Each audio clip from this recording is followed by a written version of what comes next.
Pemirsa, dengan disahkannya Omnibus Law Rancangan Undang-Undang Kesehatan menjadi undang-undang oleh DPR pada Selasa 11 Juli lalu, Ikatan Dokter Indonesia menilai pembuatan Undang-Undang Kesehatan tidak ada transparansi antara pembuat kebijakan dengan pelaku dunia kesehatan. Ketua Umum Ikatan Dokter Indonesia Muhammad Adib Kumaydi menegaskan pengesahan Undang-Undang Kesehatan cacat secara prosedural. Pasalnya, kecacatan hukum dalam perumusan dan pengesahan Undang-Undang Kesehatan ini tidak melibatkan para profesi kesehatan. Secara prosedural, pembuatan undang-undang belum mencerminkan kepentingan partisipasi yang bermakna, belum memperhatikan aspirasi dari semua kelompok, termasuk kelompok profesi kesehatan dan juga kelompok-kelompok yang memberikan aspirasinya terkait dengan permasalahan kesehatan Indonesia. Transparansi yang tidak dilakukan.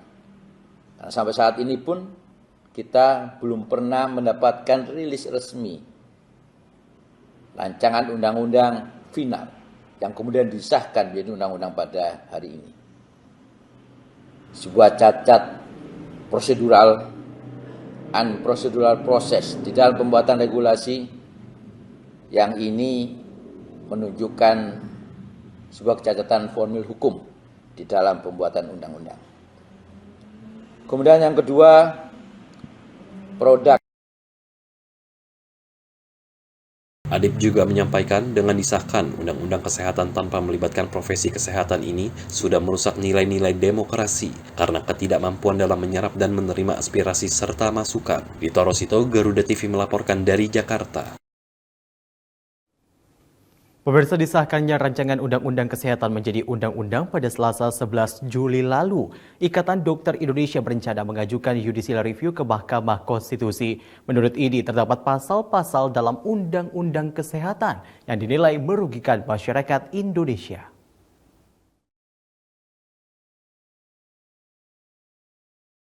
Ketua Umum Ikatan Dokter Indonesia Muhammad Adib Kumaydi mengatakan, IDI dan organisasi kesehatan lainnya akan mengajukan judicial review ke Mahkamah Konstitusi seusai rancangan Undang-Undang Kesehatan disahkan menjadi undang-undang pada Selasa 11 Juni 2023. 4 organisasi profesi kesehatan yang akan mengajukan judicial review ke Mahkamah Konstitusi, yakni Ikatan Dokter Indonesia, Organisasi Keperawatan, Bidan, ataupun Organisasi Apoteker dan Ikatan Dokter Gigi Indonesia. Bersama dengan 4 organisasi profesi akan menyiapkan upaya hukum sebagai bagian tugas kami sebagai masyarakat yang taat hukum untuk mengajukan judicial review melalui Mahkamah Konstitusi Republik Indonesia. Selain itu, kami juga akan terus menggalang Adib Kumaydi mengatakan akan terus menggalang seluruh masyarakat agar semakin perhatian terkait rancangan Undang-Undang Kesehatan yang telah disahkan menjadi undang-undang. Menurut Adib Kumaydi, masih terdapat pasal-pasal dalam Undang-Undang Kesehatan yang dinilai merugikan masyarakat Indonesia. IDI juga akan menugaskan anggotanya untuk mengawasi undang-undang yang telah disahkan ini. Dito Rosito, Garuda TV melaporkan dari Jakarta.